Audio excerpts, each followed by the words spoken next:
Hey friends, welcome to the Distortion Den. I'm Deke, and tonight I'm with TeeBone and I'm with the Snowman. And tonight our focus is going to be the 5 Motley Crue albums from 1981 to 1989. And no better way to bring in some pals who were actually there at the time buying these records when they were released.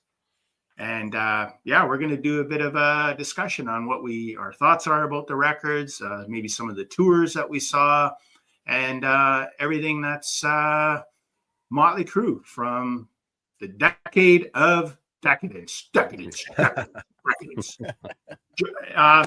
And first of all, we're going to start with the debut album. Where's mine? Too Fast for Love. I'd have to show it on my phone. Which was recorded in October of 81 and it was released in November of 81. There's 3 different vinyl pressings of it. Now I'm going by the wiki stats, and these guys can correct me if they find something wrong with what I'm saying. But my version is the re-release. There we go. See, it's on TeeBone's phone. It's worth 5 cents. Yeah. And it was released the Elektra bought, I guess, what was it? They bought the Luther Records version, and then they released it in August 20th of 82, and it was mixed by Roy Thomas, and 9 songs, all written by Nikki Sixx with a couple of co-writes and a couple of songs that were left off the original, or the reissue, I guess you could say, one of being Toast to the Town and Stick to Your Guns. So, boys, I'll let Johnny kick it off. All right. Okay. My version's a reissue from 2000. And it was part of the end box set is where I got mine. Okay. But back in the day, I probably came in on the second album. So for me, it was going backwards to this one. And I have to say, I mean, the first 2 albums, you're going to find out I really love the first 2 albums. There's just a rawness to it. Now, I would prefer the leather edition if I had it, which I had the chance to buy it about a year or 2 ago. My local record store got a copy. I went in. It was still up. No one bought it because when I looked at the price is why no one bought it. It was like $400, $500.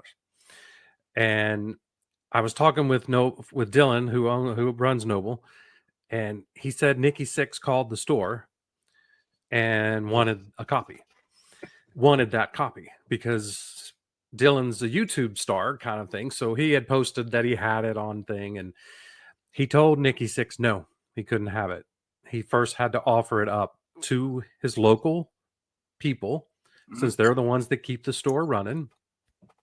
And he did sell it to someone in the area. So Nikki did not get it. Now, I was noticing on Facebook like last week or 2, Nikki finally got a copy of it. So he now has a leather edition vinyl of that. And just think about it. It's what, 40 years and Nikki's just getting a copy of it. So it's kind of crazy. But I just couldn't fork out over $400 for it. So it wasn't a Kiss box set, so I couldn't do it. Yeah. But this album, I mean, when it kicks off with Livewire, that is just a banger of an opening song. And in 1981, there weren't too many bands like Motley Crue. They were very different. I mean, they had that whole doom and gloom, devil worshiping kind of thing going, and most thing on the radio you had Van Halen, but then this was Journey time and Foreigner time, so this was completely different than anything, and I loved it. So it was like one of those things that the shock value of them kind of got me interested into them.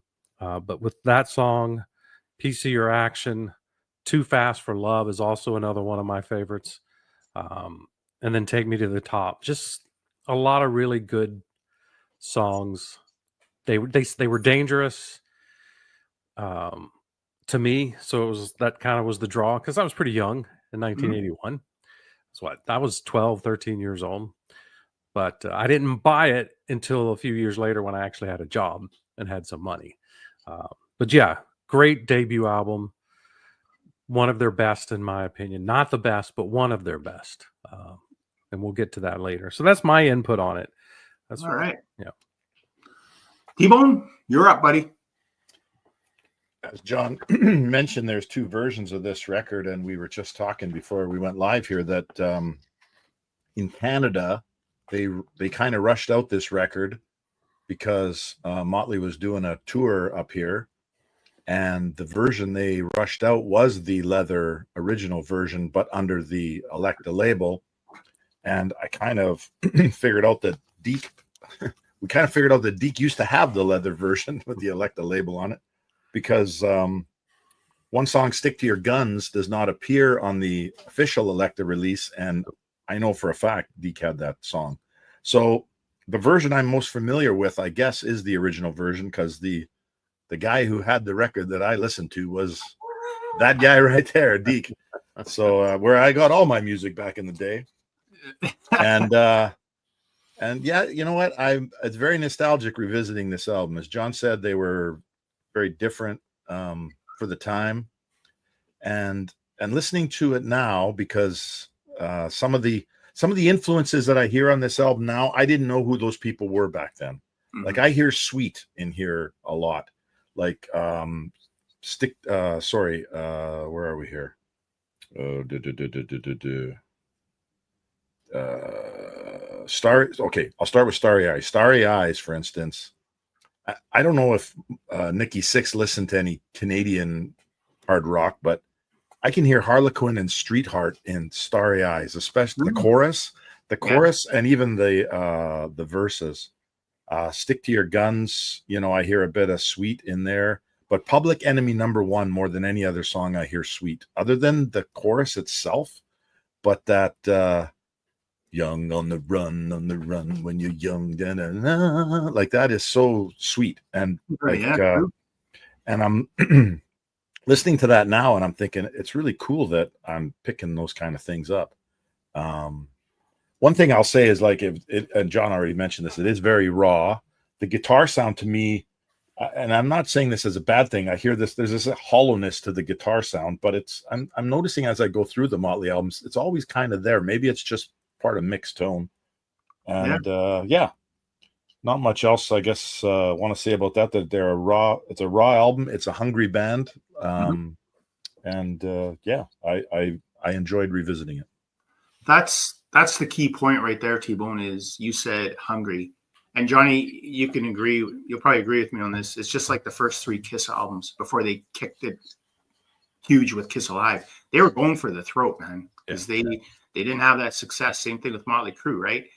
You're right, T-Bone, about the guitar tone as well. I mean, Mick Mars has always had kind of a different kind of tone, especially until, as we get to Dr. Feelgood, we'll talk about how it really muscled up, almost muscle rock style. But for me, great debut. I remember seeing the ad originally in Music Express, which was a Canadian magazine at the time. And they had an ad, and it was cruising through Canada, and they had a bunch of dates. And they were actually supposed to play Thunder Bay here at the Landmark Inn. And this is 1982. So the day of the show, me and Muck, we rode our bikes over to the parking lot, and the parking lot was empty. I guess they got the boot out of Canada in Alberta, so they never made it as far east to Ontario. So, already back then.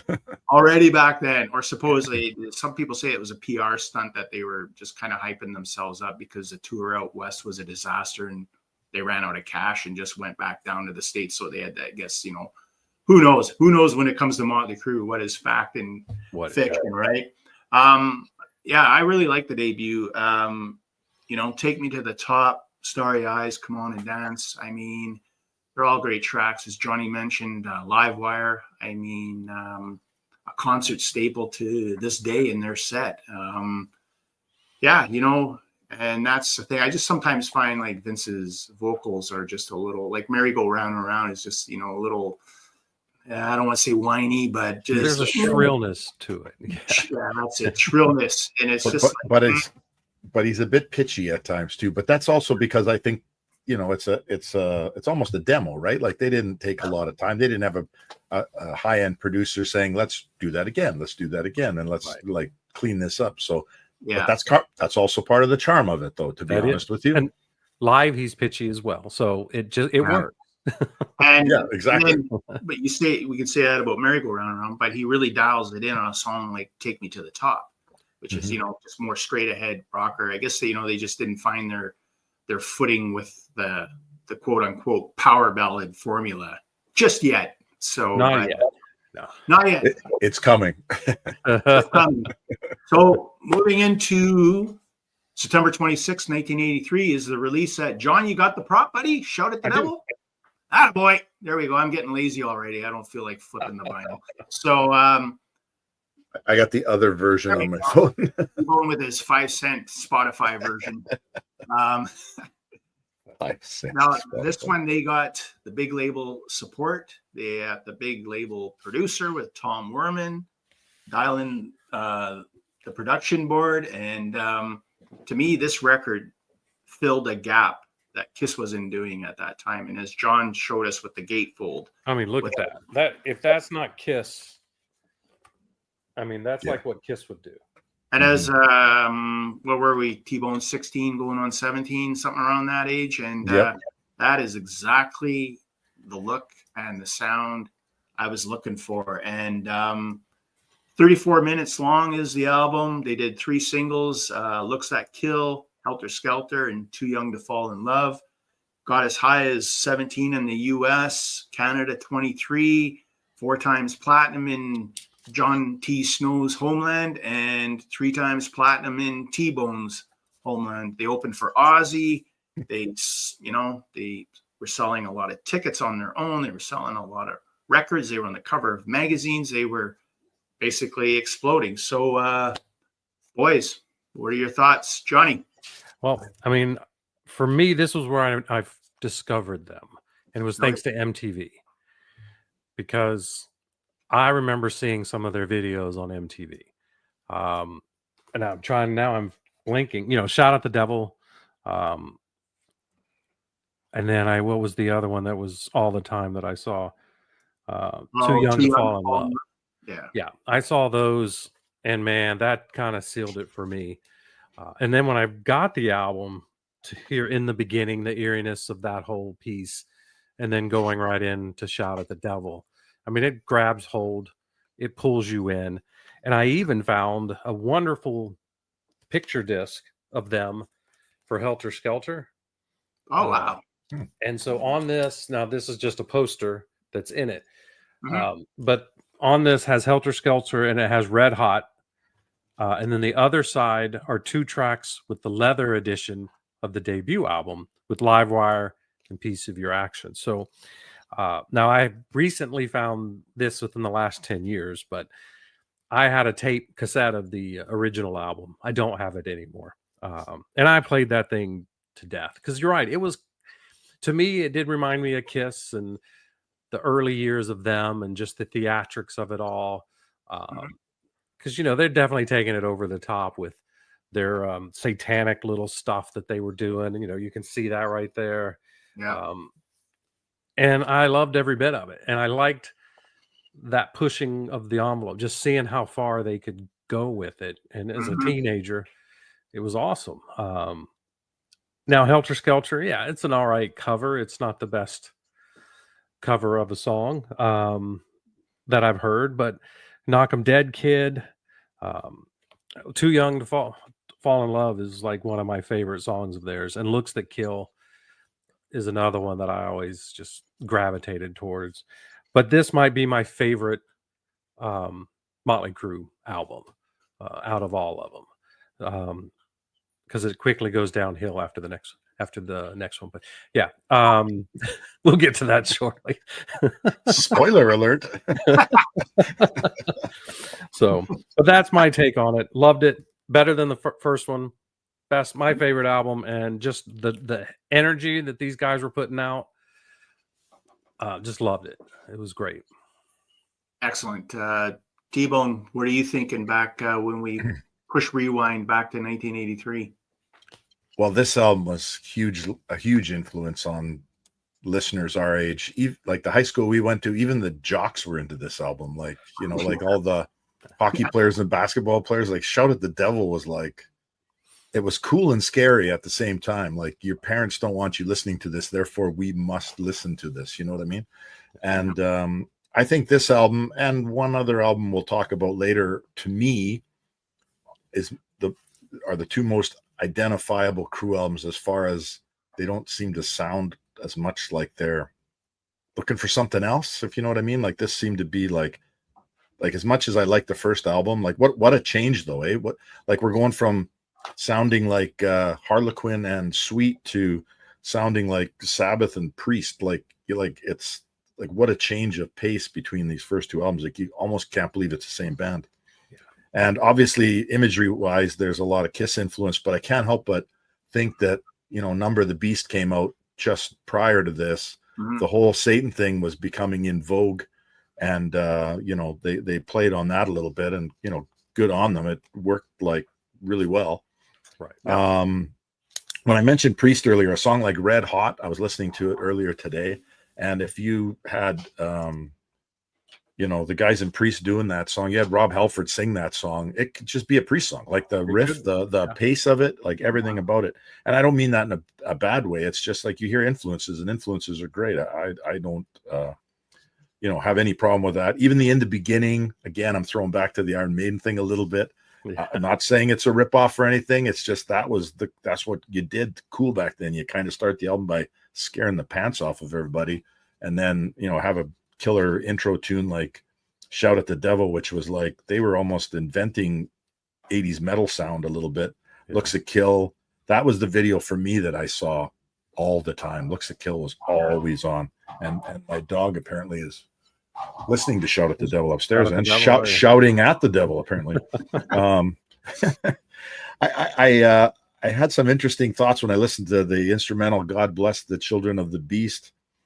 I wrote down here, because I hadn't listened to that, I have to admit, in probably 30 years. Mm-hmm. I'm like, if I've ever heard anything that sounds like it could be Iron Maiden mixed with the Eagles, listen to it again and think about that.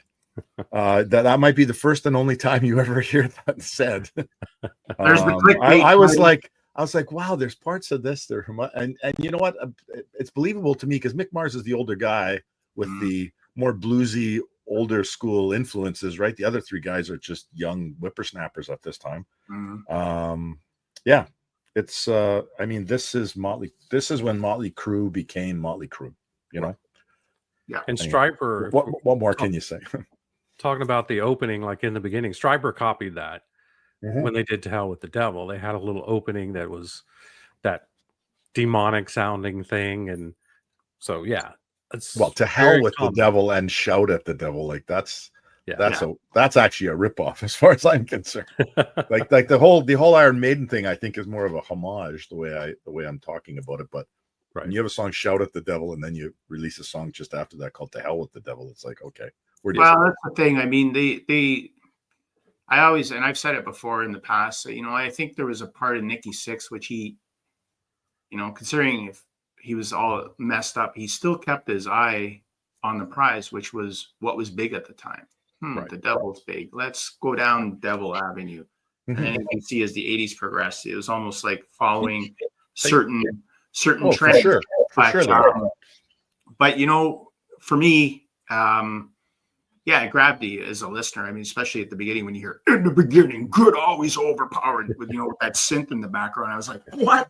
Like, you know, and you know, Bastard. I like the street rock vibe of that one. You know, the lyrics: "In goes the knife, out pull his life." I was like, what, really? You know, and you know, they weren't writing, you know, poppy, tardy love songs on this record. Like they were going for the certain crowd, which was basically our age group, and it worked in spades, as you can tell by the record sales. But you know, like I said, Sixx was a clever guy. I mean, if you look at the title itself, Shout at the Devil. I remember reading an interview with him, and he said, "Shout at the Devil can be shout at your teacher, shout at your parents, shout at your girlfriend, shout at your friends. It's not necessarily the devil. Everybody can be a devil in your life." And I thought, wow, that guy's a bit of a philosopher. I mean, I was drinking the Kool-Aid of his when I was 17.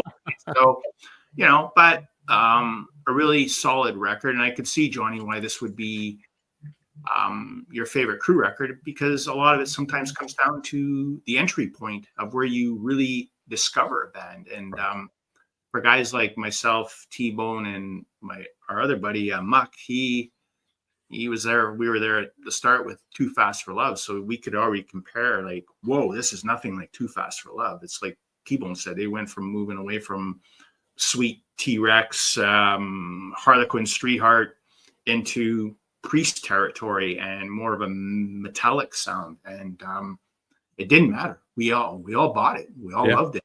Yeah. And the money they put into the packaging, I mean, probably one of the first studio gatefolds, other than For Those About to Rock by AC/DC that came out a few years earlier. Not too many bands were doing gatefolds unless it was a double live album. So, they kind of made it really interesting to pull the male fan into their cesspool of, hey, we're making cash, and come along for the ride. So, yeah. Good record, nothing wrong with it. So moving into June of 85 comes Theater of Pain, once again produced by, there we go, Johnny's got it, produced by Tom Werman, 35 minutes, 2 singles, the cover of, what are they, Brownsville Station, Smoking in the Boys' Room, and Home Sweet Home, and T-Bone's got it up on his Apple phone, and 6, big creative force of the band. He had a hand in 9 of the 10 tunes, more collaborations with the guys.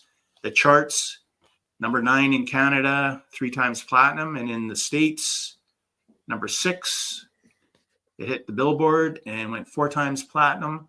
And I'm looking forward to hearing Johnny's thoughts on this. This is what I've been waiting for. So, Johnny, the floor is all yours, sir. Okay. When you said we were going to do this show, I immediately was going to bash the hell out of this album. But I re-listened to all of them. Mm-hmm. And when I got to this one, I honestly sat there and went, it's not as bad as I've always said, because it just felt like they were following trends again. Mm-hmm. But instead of getting, the glam metal type to the satanic stuff, they completely went like hair band. Mm-hmm. And had the ballad with Home Sweet Home. Wonderful, wonderful song.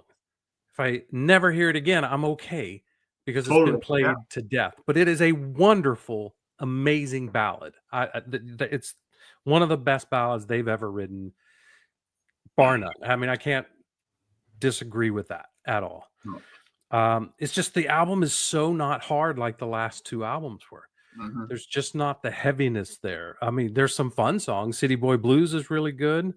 Louder Than Hell, I like that. The Smoking in the Boys' Room, okay, decent cover. MTV played the crap out of it, just like they did with Home Sweet Home. But my favorite song on there is Tonight, We Need a Lover. I love that one. But it just, I don't know, for me it was a step backwards. It didn't feel like a good move forward, just because I think they were going after the hits. They wanted the radios. And I think, as you mentioned with the last album, they got the guys in there. They're focused on the guys. Well, guess what? I think now they're focusing on the women, trying to get the women to come in and with their boyfriends and see the band, because this is the type of album that, Home Sweet Home's the women are going to love it. So it's definitely a different turn for the band. Was not a turn I liked at the time. The album's gotten better over the years for me, but back in those days, I was like, oh, this is weak stuff compared to what we just came from. And so I wasn't a real huge fan. I didn't play this one a lot back in the day, because it was just, for me, it was kind of a letdown from where they were. So, but again, Home Sweet Home's fantastic song. They're not gonna do better than that one as a ballad, probably. So that's my take. Hey, fair enough, man. You went pretty late. I was waiting for you. I was gonna have to push the censor button a bunch of times here, but like I said, I've listened to it this past week, and I went, okay, It's a little more catchy than I remember, and Mhm. if I just let it as a standalone album, it's not too bad. But when you compare the albums and out together, Mhm. yeah, it's just it doesn't hold up like Fair enough. like Shout at the Devil. Yeah. Yeah, fair enough. T-Bone, what are you thinking? Um, I agree with John as far as the album being a weaker album, but I guess where I differ is at the time I loved Smoking in the Boys' Room. I loved Home Sweet Home. Yeah. And those two songs, you know, hooked me. I'm a sucker for freaking singles. yeah. I'll admit it. I always have been. Yeah. The one thing also I'll disagree a little bit on is side 2 still has some heavy, like Tonight, which you mentioned, We Need a Lover. I feel like that's a leftover from Shout at the Devil. Like that could be on Shout at the Devil. Well, that's why that's my favorite song on the album. Well, there you go. And then, but you know, Use It or Lose It's just it's kind of a thrown together metal song. You know, Save Our Souls, like the whole second side, other than Raise Your Hands to Rock, which to me sounds like Tesla. Which I don't even know if Tesla was anybody yet, but man, that sounds like Tesla, or Tesla stole it from there. I don't know. I don't think so. Yeah, I don't think so either. But I wrote down here that this is an identity crisis album. Like their look is glam. They have a few songs on here that are glam, but then they got songs on the second side that are still metal. Like, who are you guys? Like, what are you guys doing? Like, I think the drugs and everything else and the touring and everything caught up with them, and they weren't able to kind of put together a full, like if they wanted to be glam, they didn't put together a full glam album. You know, they still had bits and pieces of the old Shout at the Devil stuff kicking around. So to me, listening to it now, you know, with a little trying to listen to it more critically and more maturely, I guess, I'm like, yeah, who are you guys? Like parts of this are like, wow, I'm back at Shout at the Devil. But then you're doing Smoking in the Boys' Room. You weren't doing Smoking in the Boys' Room on Shout at the Devil, like, or Home Sweet Home. So yeah, I think this album represents an identity crisis for me, I guess. But you brought up a really good point, T-Bone. The drugs. Yeah. They were really, it was a really rough time drug-wise for them during I think they were rushed to get the album out. Yeah. The drugs were just a bad influence. I mean, that probably had a lot to do with their creativity might have been. I think that theme will come up again. Yeah. Well, I also think too, the whole, we're not going to get into it here, but the whole Razzle Vince Neil. Oh, for sure. Thing. And then, you know, not knowing if you have a lead singer and you don't know, and the trial and this, and it was, you know, they had to pay a lot of cash. Oh, for sure.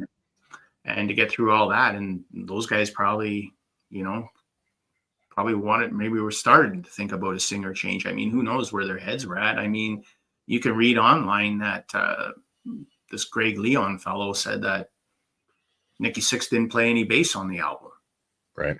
Tom Merman said, you know, you're kind of in rough shape, or, you know, whether this is true or false, who knows? But when it comes to the Crue, like I said before, you don't know what's fact or fiction with them. So, right. You know, so my take on this is when I got back into it, Johnny and T-Bone, nostalgia for me at times can be a hell of a drug. Big time. And that's why I got this. Nice. Oh, very nice. The box set. Yep. And you know what? The selling point for me on this was the live show. And it's a full live show from the Theater Pane. It's not fixed up. It's basically, I guess it was recorded by Westwood One. And it's a bunch of tunes. I mean, they do 7 of the Theater Pane songs on that tour at this show. Yeah, which was really surprising. That's surprising, yeah. Yeah, so it was really top heavy. I mean, he only did a couple off Too Fast. It was basically Theater Pane, and of course they did the big stuff off of Shout at the Devil, maybe 4 or 5 off of that one. But yeah, so I had to get it, man. You know, like that's really cool. It just pulled me in, man, and I just thought, you know, it took me back to that time in '85 when it came out. I was all over this record. I thought it was like super cool. I mean, I love City Boy Blues. I mean, I'm with you, Johnny. I'm okay never hearing Smoking in the Boys' Room or Home Sweet Home again. Home Sweet Home is a great visual. You saw the road life. I mean, the video was so well done. You know, made you want to buy more magazines and more whatever they were putting out, right? And Keep Your Eye on the Money is one of my favorite tunes off it. The funny thing was I had to go back and watch my retro throwdown that I did with Jex, because we did Fly on the Wall, AC/DC from 85 versus Theater Pain from 85. And I thought, Jesus, if I show Johnny Snow this box set, he'll say, "Hey, you only gave it a 3 on retro throwdown." So I didn't watch it entirely. I scrolled through it because I don't like watching my own stuff. And the funny thing was, I came to a part where I said my scoring was based on where my head is at the time when I decided to listen to it. And kudos to Nikki Six. His marketing thing worked on old Deeker. So he decided to buy the damn box. And I'm glad, because it has the original album, and then a second record with the demos, which I think, Johnny, you probably already have on various other formats. I don't know if I do. I know I have some. Yeah. Yeah, so I didn't have any of that stuff. So for me, it was like, well, yeah, you know what? I'm really interested to hear the live show, because if you go on the streams, they only put 5 songs on it with their reissue of Theater of Pain. So I thought, well, smart marketing move, Nikki. I got to buy this damn thing to hear the rest of the show. But it was reasonably priced, so I pulled the pin on it and grabbed it. So yeah, it's been a good revisit. Good. The live show. I put that one on hold with the other 2 box sets that I just bought recently. Yeah, and I would see why you did that. And yeah, it's a good live show. It's just it's funny. I mean, there's just like the Paul Stanley off the soundboard from the Asylum, where there's some cringeworthy chatting to the crowd. There's a bit of this on there, but you have to put your headspace back in the 85, and that's basically what I did with purchasing this box set. It's taking me back to when I was 18. So, hold on to 18. That looks good. It looks like a really well done set. So it is, and I'll have to talk to you about it later. I'd show the book online, but I might get trashed for not showing the full book. Don't show the book. You got to show the book. You got to show every single page. Yeah, and get trashed. Yeah. So this is not an unboxing video, folks. Sorry. So and there are a lot of unboxing videos of this on there already, so you can go check those out. But moving on, Girls, May 20th, 87. Tom Werman's back. There's Johnny's copy. 3 singles, Girls, Wild Side, and the shrieky You're All I Need. In Canada, it went to number 4, 2 times platinum. And in the States, number 2 on the charts at 4 times platinum. And TeeBone, let's kick it off with you this time. What are you thinking? Caught me off guard. I've been hitting mute.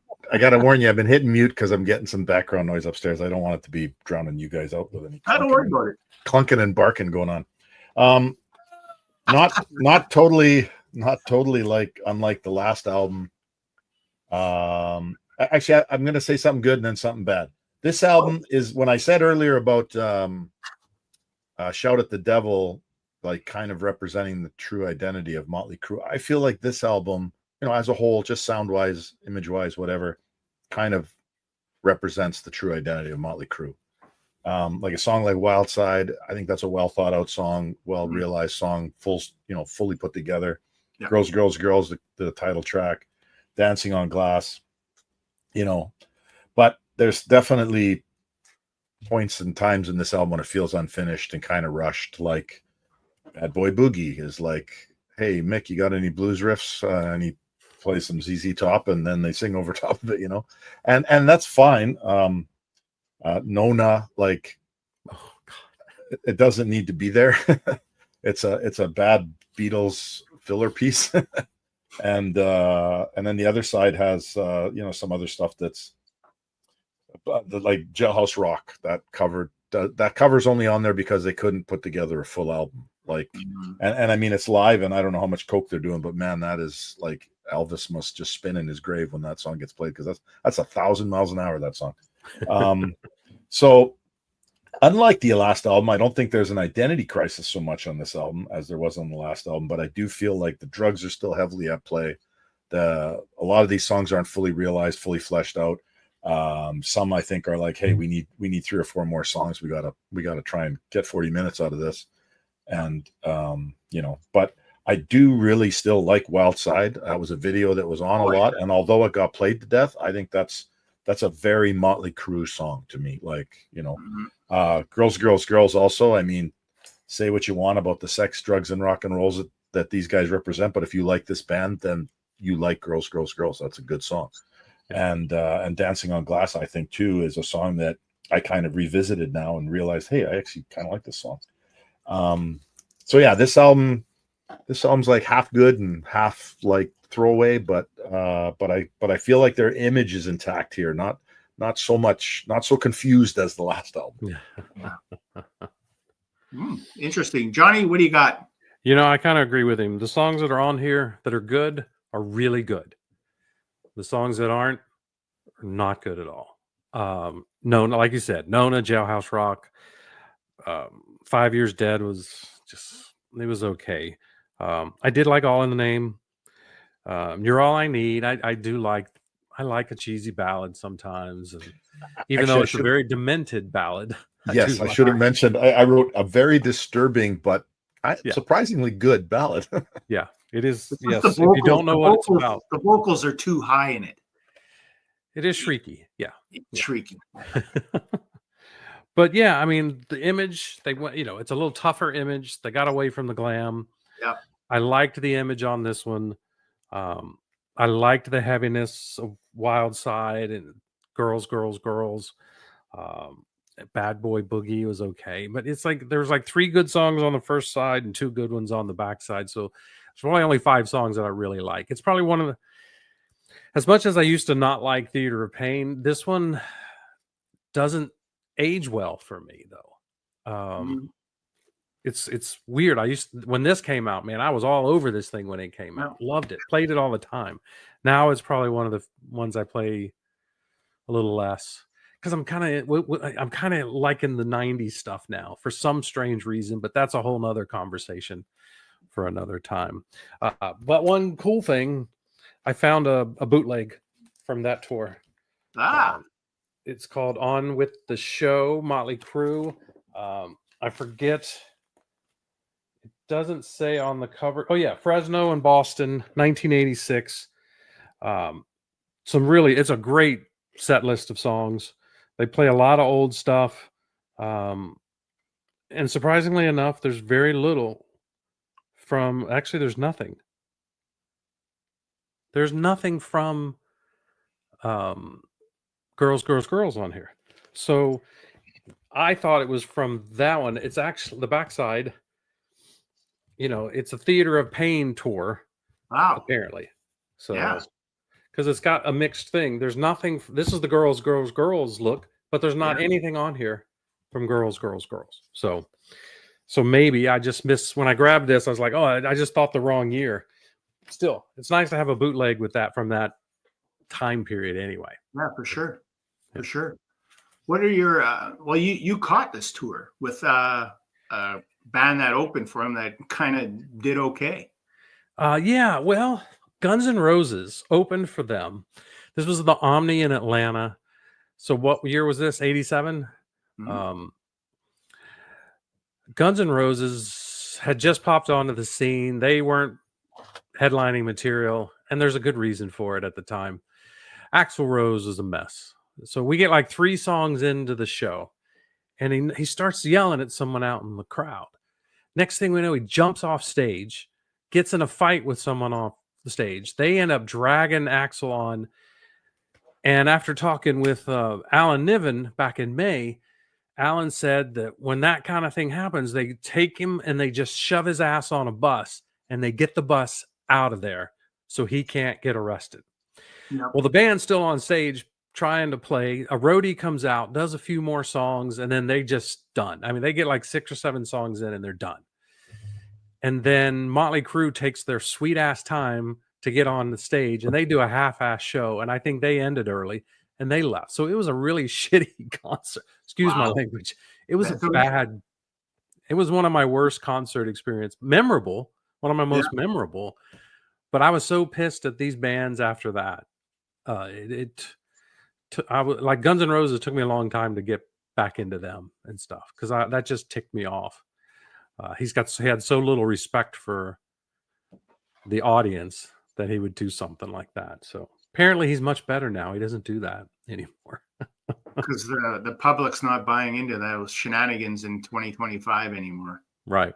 So it's a different time era. But thanks for your sharing that stuff with us. For me, yeah, I agree with yourself and TeeBone. I mean, great opener in Wild Side, and same with the visual, like TeeBone said, the video got played lots. I mean, the spinning 360 drums and all that jazz. And, it's a business. They're selling tickets. They're selling magazines. We're buying it all up. And, great opening line, ye all you sinners, and, it pulls you in. But I agree, the album kind of tails off. I mean, just for the record, I mean, he wrote Nona about his grandmother.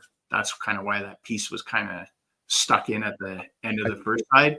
So if anybody's got any hate mail, you send it to TeeBone. Yeah, I do know that, but the song still sucks. Yeah. Still, if they had 10 really good songs, does that song make the album? I don't know. That's true. It does. And that's you can write it for yourself and your family. It's a B-side or something. Yeah. And right. I think you're right. They didn't have 10 good songs on here. Right. I mean, I really like when you get to the second side, like a song like Something for Nothing, In and Out is never free. Take it how you want it, right? But, like some of that kind of stuff, I had like a sleazeball Aerosmith vibe to it. Was pretty good. But You're All I Need, I have a hard time listening just because of the shrill of the vocal. But it was a dark topic. So I thought, well, kind of Six kind of pulled one out of the closet there with the lyrics on that one. I mean, kudos to him. And Jailhouse Rock, yeah, it's on my Theater of Pain live show, and they play it at that speed, but you can tell they obviously cleaned it up in the studio. So, yeah, to me, they're almost following the trend again, right? Now we're going bad boy look with the leather and the motorcycles and, still wearing a bit of makeup, but we're trying to look a little more tougher, and I don't know, man, but we still bought it. That we did. We did. So moving into August of 1989, Dr. Feelgood. There we go. Johnny's got her. And 45 minutes, 11 songs. And there we go. And TeeBone was able to squeeze it all into his shirt there. And 5 singles deep with this album, which were Dr. Feelgood, Kickstart My Heart, Without You, Don't Go Away Mad, Same Old Situation. The album went to #1 in the US, 6 times platinum, #7 in Canada, 3 times platinum. And boys, what are you thinking? I'll go back to John T. Snow. All right. This album, Dr. Feelgood, when I heard that, now I was angry at the band still from that concert. I didn't want to like the new stuff coming out, but I heard Dr. Feelgood, and that to me is one of the best songs they've ever done. Oh yeah. I was in at that point, so I ended up buying it. Couldn't resist. Didn't go see him in concert though. But yeah, this album was so strong compared to where they were. I think they spent some time with it. Got Bob Rock as producer. He doesn't usually put out crap, so you knew something was going to be good. But I like the Gorney songs. I like Sticky Sweet. I really love that one too. And that is a lot of it is there's wordplay on a lot of these songs that are cheesy, but man, the beats, the rhythms, everything, the guitar playing, it was all just perfectly produced. It might even be overproduced, you could say, because it is a clean Motley album when you think about production wise. So yeah, Don't Go Away Mad, Just Go Away. Who hasn't wanted to say that to someone in their life at one point or the other? Rattlesnake Shake, Gets the Blues, but Kickstart My Heart, man, that riff on that song. Yeah. It's just, Mick Mars doesn't always get enough credit. No. And that's another one of their best songs. You hear that, man. If you're in the car, your foot's down on that pedal when that song comes on, and you better hope there's not a cop around. So, but yeah, great album. One of the best ones they've done for me since Shout at the Devil. So yeah, fair enough. TeeBone, what are you thinking? First, I'll address the elephant in the room. Yes, I'm gonna have to cut myself out of this shirt that I got back in 1990 because I barely got into it today.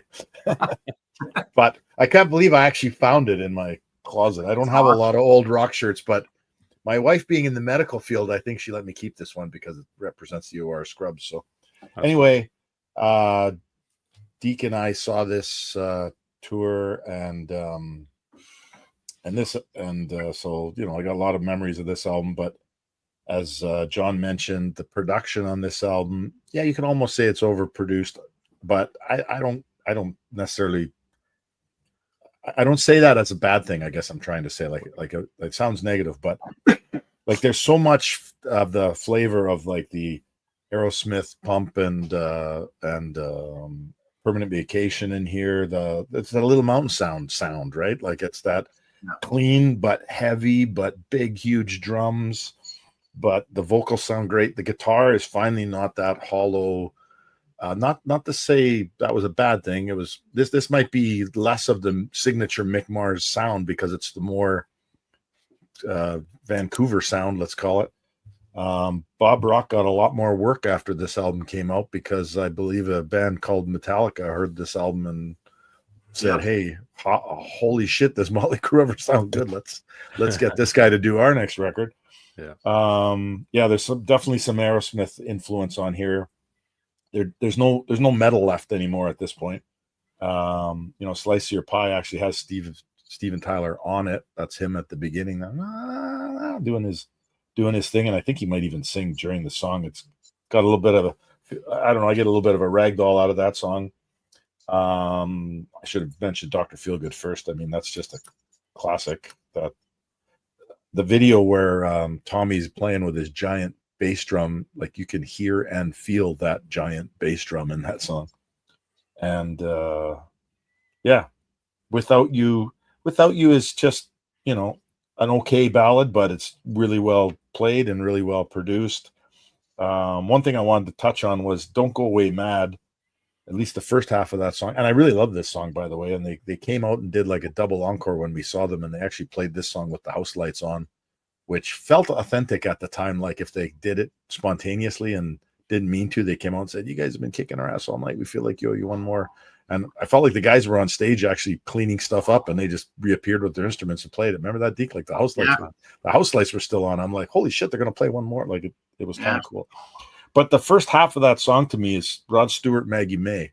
Like if you really listen to the chord structure and the melody of that song, and I'm not saying it's a ripoff or anything, it's definitely an inspiration. And then it gets into the double time, girl, don't go away, Matt. Like that part is, a different altogether. And then Time for a Change is kind of a neat song for them. I'd almost get them trying to be Beatles mixed with Cheap Trick a little bit there. Yeah, this album is, to me, I think it's their best album. It's the peak for me. After this album, I kind of lost track personally with Motley Crue, but yeah. Other than cheesy lyrics at times, I have hard time saying anything too bad about this album. It's musically, it's pretty awesome, actually. Cool. And you know what? The big draw for me and Snowman, we love the art. Is that cover? I mean, think about it. You go in the store in 1989 and this thing is just popping out at you with the green. I mean, it was like something, it wasn't black, it wasn't red, it was poison green almost. Maybe they thought, hey, Poison's onto something here. Not that Nicky Sixx in 1989 would admit that. He'd probably throw me out of his dressing room if I'd mentioned that. But yeah, you guys are right. I mean, when the album kicks off at Dr. Feelgood with that bum ba bum bum, it's like massive sounding, and that's the thing. Like Bob Rock beefed up mix guitar. I mean, this is probably his best tone on the Crue records up till that point, to my ears, anyways. I'm not a guitar player, but for me, I think that's his best sound and some of his best work. And yeah, I mean, I think going back to that time, we all have now in 2025, we all have a soft spot kind of for this record and the songs, I remember, a few days ago, I threw on the first side of this. And when it got into Slice of Your Pie, now, Johnny, you need to go and listen to this in TeeBone. When they get to mix guitar solo and you listen to the rhythm guitar, bass, and drums underneath it, you can almost hear that's the sound they were starting to go with when they did the Motley Crüe record in 94. You just that snippet of sound, you could just hear that rhythm and feel. And I thought, man, musically, this could have been on that record, just that section of the song. So I think they were starting to, they even a year later or two later, they did Primal Scream, which kind of had shifting into a different kind of sonic territory, which was really brilliant. And then, their world flipped upside down and they really never recovered after that. But great album. We saw the tour, and going back to the tour, here's the old tour book. Oh man. And, so everybody don't get mad at me out there when I don't show every single page. Don't go away mad. Don't go away mad. But I remember saying to TeeBone at the show, because he wanted to get the Dr. Schmuck there. And I said to him, hey, I was never big into tour programs, but for some reason this one stood out to me. And I said, you gonna get a tour program? TeeBone's, nah, I'm good with getting my shirts and stuff. And I said, okay. So he's at the hotel room and he said, oh, Deke, I should have got that Dr. Feelgood tour book. And I said, why, TeeBone? And he goes, there, man. The Nasty Habits. Yeah. Well, I forgot about the Nasty Habits. They had backup singers. I actually forgot about that. Yeah. So, you know what? It was a great show, great tour. And the other thing that TeeBone said to me at that show was, after they left played their regular set, TeeBone said they didn't play a freaking ballad. I was like, holy crap. They just went through about 80 minutes of just straight rocker, and they saved Home Sweet Home and Don't Go Away Mad as the encores that night. Okay. And I thought, wow, that was kind of a genius move. Tesla was the opener. And as we all know now, the Crue are doing the Carnival of Sins 20th anniversary tour next year. And who's one of the opening acts? But Tesla.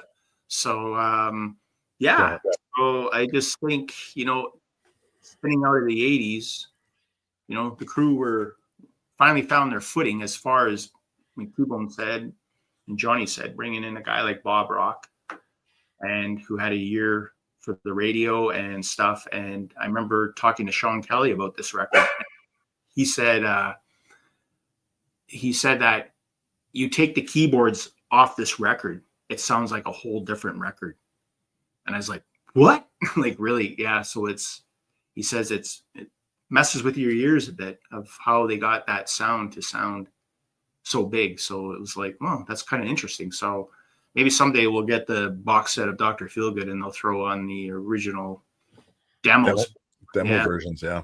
Well, yeah. I'm going to email my brother-in-law and see if he can take it and strip off the keyboards. Yeah, there you go. Yeah. Actually on Apple, you can hear I accidentally was listening earlier today to a demo of Time for Change. And it first starts playing and I'm like, why does this sound different? It can't be live. I'm not hearing an audience. And then I pulled over the truck and I look at my phone and I'm like, oh crap, it's a demo version. So they're out there. They're definitely out there.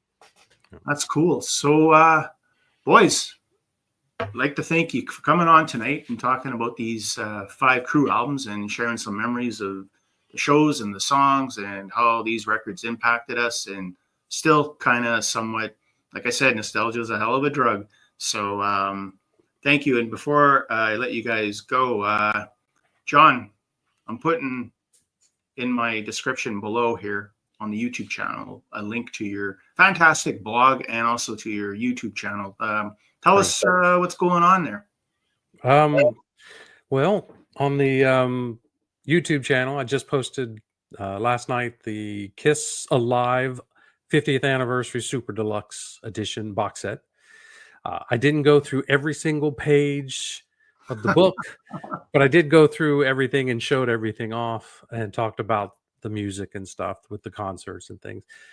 So there's that. The website, just, whatever really pops into my head and I write about. I'm trying to keep up to date with all my little series that I've done. So I've been doing a lot of Kiss bootlegs. I've got some Jeff Scott Soto stuff coming up, things like that. But there's a big project in the work that hopefully after the first of the year, if I progress far enough, I'll announce what that is. But it's a slow process at the moment. So Yeah, for sure. But yeah, that's it at the moment. But yeah, definitely check out Johnny's stuff. And Johnny and TeeBone, you guys brought up something that's kind of interesting. TeeBone said that he kind of never really followed the Crue after Dr. Feelgood.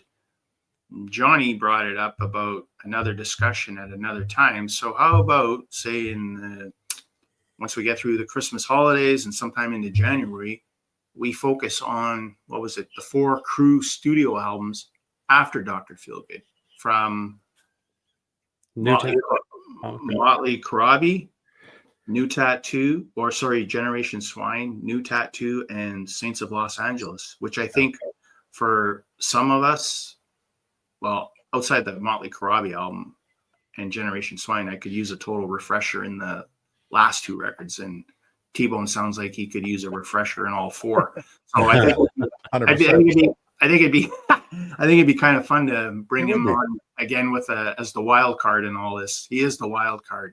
That's why he's on here unannounced. You got the top billing for this week, Johnny. Yeah, the check's in the mail. John's the clickbait. That's it. Yeah, Jon Snow. I'm going to title this Game of Thrones. Yeah, King of the North. King of the North. That's it, man. So, yeah, everybody, thanks for checking this out.